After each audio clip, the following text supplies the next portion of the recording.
That night, while the king slept and the guards dozed, a shadow slipped into the queen's chamber. The baby stirred, and his mother awoke to the sight of two glowing green eyes staring at her from the darkness. The first wife, proud yet barren, was consumed by envy. At the shrine of Odubu, the god of serpents, she begged for strength to destroy the innocent child. Her prayer was answered, but at a terrible cost. What happened next shook the palace. The kingdom of Odubu was large and rich. Its rivers were wide, its farmlands green, and its people full of joy. At the center of it all stood the great palace, ruled by King Okpudo, a man known for his wisdom and strength. He had 7 wives, each chosen from noble families across the land. But there was one problem. For many years, none of the wives gave him a son. The palace was filled with beauty, music, and wealth, yet the sound of a child's cry never echoed in its walls. Every year, the king prayed to the gods, offering sacrifices of goats and rams, begging for a child to carry his name. The first wife, Odubu, was proud and powerful among the women. She was the oldest, the one who managed the affairs of the palace. But though she had tried many herbs, consulted healers, and fasted at shrines, no child ever came from her womb. This became her secret wound, one that burned each time she saw the younger wives. The people of the kingdom began to whisper. "A palace without a son is like a tree without roots," they said. The king tried to hide his sadness, but deep inside he feared his throne would be empty after his death. Odubu feared something else. She feared losing her place as the most respected wife if another woman gave birth before her. Her heart, though silent, was heavy with envy. Among the 7 wives, the youngest was Ugochi. She was gentle, quiet, and not often noticed. She came from a small family and was treated as the least important among the king's women. She rarely spoke in the women's meetings and mostly stayed in her corner, attending to her small garden and singing softly to herself. But one season, when the rains had just ended, Ugochi fell sick. The palace physician, after checking her, smiled and bowed before the king. "Great one, this woman carries a child in her womb," he said. The news spread like wildfire. The palace exploded with joy and the king's face shone with pride for the first time in many years. Months passed, and Ugochi's stomach grew round. The other wives pretended to rejoice with her, but in secret, jealousy filled their eyes. None felt it more than Odubu, the first wife. Her heart was pierced like a thorn every time she saw Ugochi being cared for by the king's servants. Finally, on a cool night, the sound everyone had longed to hear filled the palace. The cry of a newborn baby. A boy had been born, strong and healthy. The king named him Odubu, meaning the one who brings light. The entire kingdom rejoiced. Drums beat in the marketplace, dancers filled the streets, and the king slaughtered 3 cows in thanksgiving. But while the people celebrated, Odubu's eyes burned with fire. She had been waiting for this day, and now it had come. She felt as if her whole life had been stolen from her. The birth of Odubu brought a new spirit into the kingdom. The palace gates were open for 7 days as people came with gifts, baskets of yam, pots of palm wine, and colorful cloth. The drummers never rested, and women from the market sang songs praising the king and the newborn prince. King Okpudo walked around with a wide smile. He carried the baby in his arms and showed him proudly to the chiefs and elders. "Behold the heir to the throne of Odubu," he declared. The people shouted with joy, lifting their hands in praise. Inside the palace, Ugochi was treated like a queen for the first time. The other wives, though jealous, dared not show their true feelings. They smiled before the king but whispered in the dark corners of the palace. Odubu, however, did not hide her bitterness. She sat in her chamber with her fists clenched. Her maidservant tried to cheer her. "My lady, rejoice with them. A child for one wife is a child for all." Odubu snapped, "Silence! Do you not see? This child has stolen my place. When the king dies, it is his mother who will be honored above all. And what will become of me, the first wife with an empty womb?" Her anger grew stronger each passing day. She began to avoid the celebrations and would not even look at the child. In her heart, she made a vow. "If Odubu lives, I will have no peace." As weeks passed, Adaku's jealousy became like fire in her chest. She could not sleep at night. Every time the baby cried, it sounded to her like mockery. Each time the king smiled at Ugochi, her heart felt as if a knife had cut through it. One evening, while the other wives sat together weaving baskets, Adaku rose suddenly. "Enough!" she shouted. "Are we to spend the rest of our lives bowing to this girl simply because she bore a son?" The other wives looked at her with fear. None dared to answer. She stormed into her chamber and paced the floor like a lioness. Her thoughts grew darker by the day. "This boy will grow, and I will be forgotten. I, Adaku, who was once the crown of this palace, will be cast aside like old cloth." It was then that an old memory came to her, a tale her grandmother once told her about Odubu, the god of serpents. They said Odubu lived in the deep forest, granting power to those who dared to seek him. Many feared his shrine, for the price of his gifts was often blood. Adaku's eyes glittered. "If no one will help me, then I shall help myself. If the gods will not bless me with a child, then I shall ask them to take another's child away." That night she wrapped a red cloth around her waist, left her hair untamed, and walked barefoot out of the palace. Her steps carried her toward the forbidden forest. The moon was hidden behind dark clouds as Adaku entered the forest. The air was thick, and the sound of crickets filled the night. With every step, the ground seemed to tremble beneath her bare feet. She walked deeper and deeper until even the sound of the palace drums could no longer be heard. The forest was alive with whispers. The trees creaked as if they were speaking to one another. Strange shadows moved between the branches, and the cry of a distant owl echoed above her head. Yet Adaku was not afraid. The fire of jealousy in her heart was greater than any fear. She reached a place where the trees grew so thick that no wind could pass. There in the middle stood a shrine made of red clay and stones. Cowrie shells and broken calabashes lay scattered on the ground, evidence of past sacrifices. Adaku knelt on the red soil. Her voice shook as she cried out, "Odubu, great serpent, hear me. Give me power. Give me the strength to destroy the boy before he takes what should be mine. Make me feared. Make me terrible." The ground trembled. A deep hiss filled the air. From the branches of an ancient Iroko tree, a massive serpent began to descend.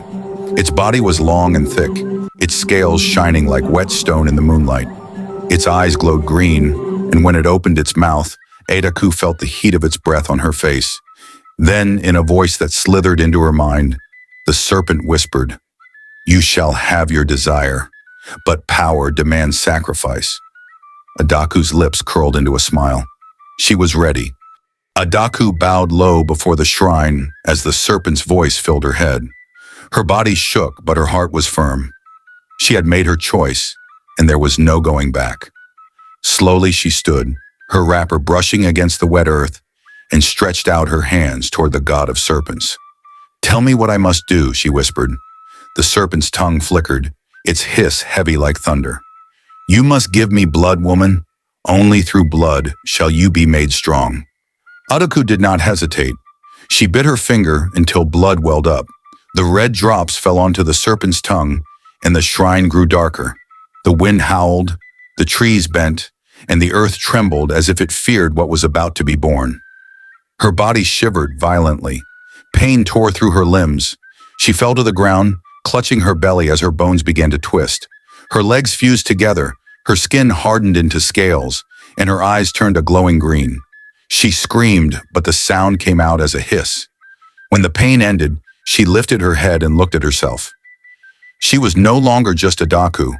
From her waist upward, she remained a woman, but below her body was that of a massive python. She slithered across the shrine floor and laughed bitterly. "I am ready," she hissed. The serpent god watched with satisfaction as Adaku's new body glistened in the dim light. His great coils wrapped around the shrine as he spoke again. "You are now bound to me," Odubu declared. "Your strength will be greater than any human. You will crawl where no one dares to go, and strike where no one expects. But remember this, power is a hungry beast. Feed it well, or it will consume you." Adaku bowed her head, her heart racing with excitement. "I will feed it. Only grant me the chance to destroy the child." The serpent god's tongue flickered. "Go then, The night hides you, the palace sleeps. Strike now before dawn. Odubu's form shimmered, shifting between woman and serpent. She turned her face toward the palace and began her journey back, moving swiftly across the forest floor. Her new body glided easily over roots and stones. She felt unstoppable, untouchable. The forest seemed to whisper after her, "Beware, Odubu. Beware the price of envy." But she paid no mind. Her thoughts were fixed only on the baby boy who lay in the palace. The palace was quiet when Odubu returned. The guards at the gates were half asleep, their heads nodding from too much palm wine. She slithered past them unseen, her new body blending with the shadows. Inside her chamber, she stared at her hands, trembling with strange joy. Her nails had grown sharp, her tongue forked. She stretched her jaws unnaturally wide, then closed them again. "Soon," she whispered, "soon he will be gone, and I will have peace." But a small voice inside her asked, "What if the gods punish you?" Odubu laughed coldly. "Let them try. Odubu has given me his power. No spirit can stand against me now." She picked up a small gourd and cut her palm again, letting more blood drip into it. Holding it high, she swore an oath. "This blood binds me. I will not rest until Odubu, the so-called prince, is swallowed by my mouth." The air around her thickened, as if the shrine itself had followed her into the palace. The other wives slept peacefully, unaware that evil had entered their midst. The baby slept too, his small chest rising and falling gently in his cradle. But Odubu's heart was filled with darkness. She could already imagine the child's cries fading inside her belly. When midnight came, Odubu could no longer wait. She left her chamber and crept toward the queen's room. Her shadow stretched across the walls like a moving serpent.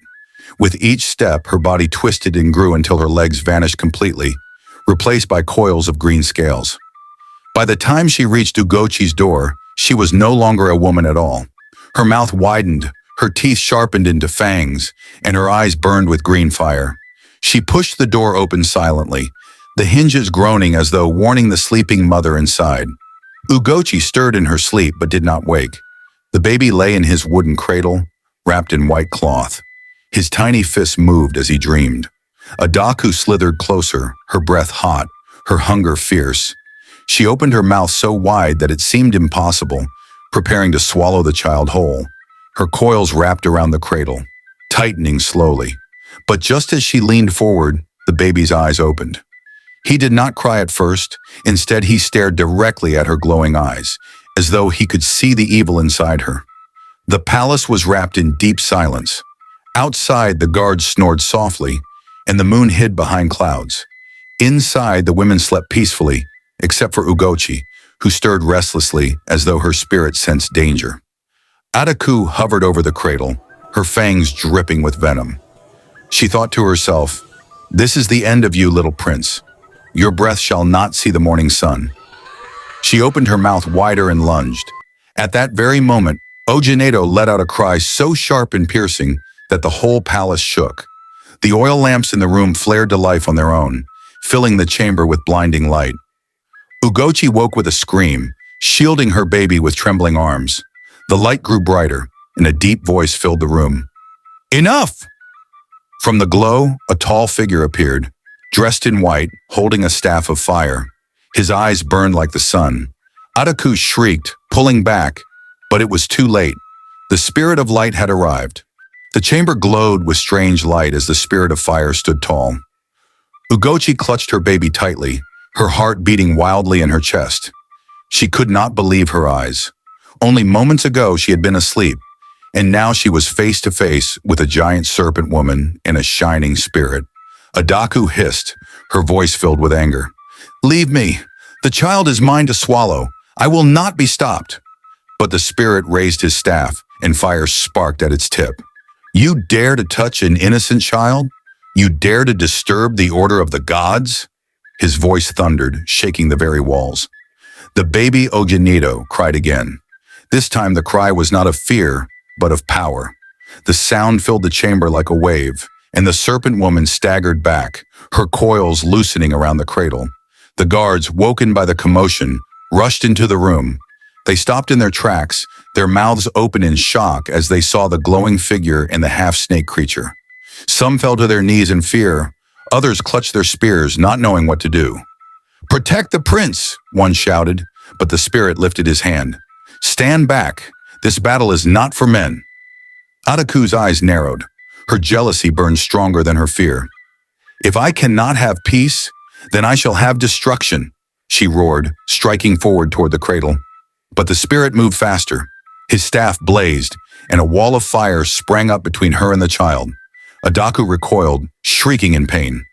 The truth was about to be revealed.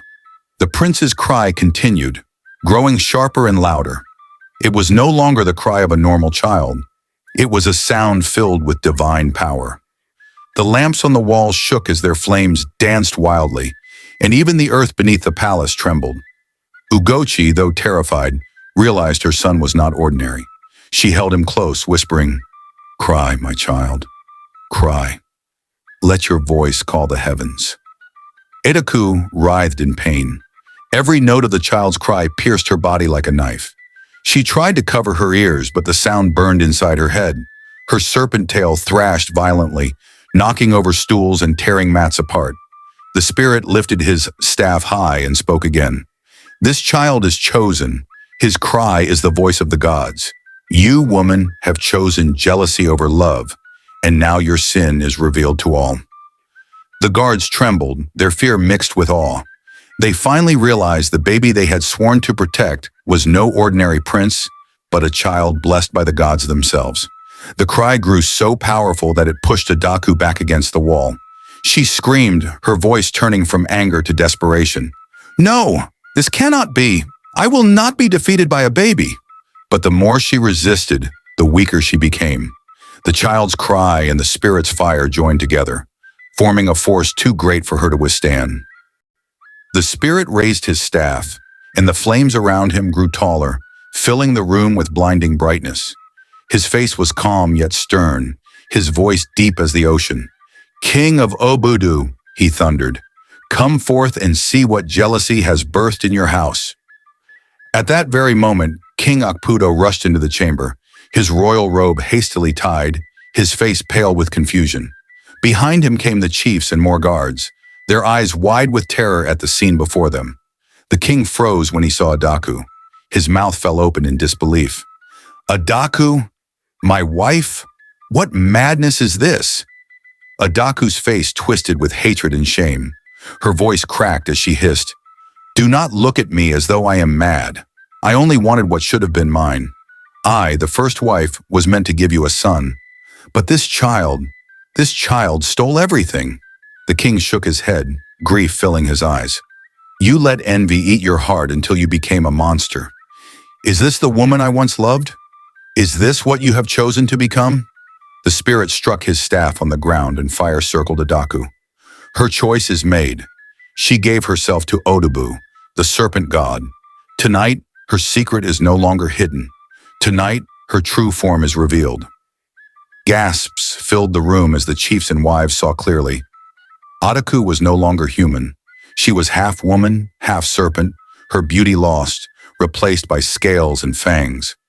The palace would never be the same again. The room fell silent except for the crackle of the spirit's fire. The guards, the chiefs, and the other wives stared in horror at Odubu. No one could deny what she had become. Her once proud face was twisted by venom, her body a crawling serpent's form. The youngest wife, Ugochi, clutched her baby tighter. Tears filled her eyes, not only from fear, but from sorrow. She whispered, "Why, Odubu? Why did you choose this path? We were all your sisters. This child is no enemy to you." But Odubu only laughed bitterly. "Do not speak to me of sisterhood. You were nothing but a shadow in this palace. Now, because of one child, you are lifted above me. No, I would rather burn than watch you reign where I should have ruled." The king's chest rose with anger. "Enough! You shame this palace. You shame yourself. You shame the gods who gave us life." His voice shook the room like thunder. The spirit turned to him and spoke solemnly. "King, jealousy is a curse that spreads like fire. If left, it will destroy not only your palace, but your kingdom. This woman has chosen darkness. Her envy has turned her into a serpent. She must not remain among the living." The chiefs bowed their heads. The wives wept softly. The truth was clear. Adaku had sealed her own fate. Adaku hissed, her green eyes flashing. I fear no judgment. I am more powerful than all of you. She lunged again, but the fire held her back. Her body slammed against the burning wall, and she recoiled with a scream. The end was near. King Okpudo's face was filled with both sorrow and fury. His hands trembled as he pointed at Adaku. You were my first wife, the one I trusted to lead the women of my palace, and yet you betrayed me. You betrayed your sisters, and you tried to murder an innocent child. Adaku spat venom on the ground, her voice full of defiance. I did it for myself. I did it because I was forgotten, pushed aside like rotten yam. I wanted the throne for my own son, but the gods cheated me. The king's eyes blazed. No, Adaku, it was not the gods. It was your own heart. Jealousy is the serpent that swallowed you long before you sought Odubu. The spirit raised his staff and declared, King, your anger is righteous, but judgment belongs to the gods. This woman has chosen her fate. She will be cast out, never to return. The king nodded slowly, tears glistening in his eyes. So be it. Let her never again set foot in Odubu. Let her name be remembered only as a warning to those who let envy rule them. The guards lowered their heads, ashamed to see their once powerful queen in such disgrace. The chiefs murmured among themselves, already sensing that the kingdom had witnessed a moment that would be told for generations. Adaku, however, laughed through her pain. You may cast me out, but remember this. Envy never dies. It will live in your children, in your children's children. You cannot kill it. The spirit struck his staff once more, and Adaku screamed as invisible hands began to drag her away. The spirit's staff blazed like the rising sun. Adaku writhed, her serpent tail thrashing against the ground as unseen forces wrapped around her. Her proud face twisted in both fear and rage. You called on Odubu for power, the spirit said, his voice echoing like thunder. But power gained through envy brings only destruction. You have chosen darkness, and darkness shall be your home. Adaku struggled. No, I am still the first wife. You cannot take me away. The king stepped forward, his jaw clenched. You are no wife of mine anymore. You are a curse to this palace. Let the gods deal with you as they please. The chiefs bowed, agreeing with the king. The other wives covered their faces, weeping softly. Ugochi rocked her baby, whispering prayers of thanks for his safety. With a final strike of the staff, fire shot across the chamber floor. Adaku screamed as her serpent body was bound in chains of light. The invisible hands pulled harder, dragging her toward the open window. She clawed at the air, her fangs dripping venom, but there was no escape. The spirit's voice grew softer but firm. Let this be a lesson. Envy devours its owner before it devours its prey. With one last hiss, Adaku was pulled into the darkness of the forest, her cry fading into the night. The forest roared as Adaku was cast into its heart. The trees shook violently, as though they too rejected her presence. Her serpent body crashed through the undergrowth, dragged by unseen powers. She cried out to Odubu, Save me! I gave you my blood! Do not abandon me! But the forest remained silent. Only the hiss of the wind answered her. The serpent god had used her for his own purpose, and now her time was over.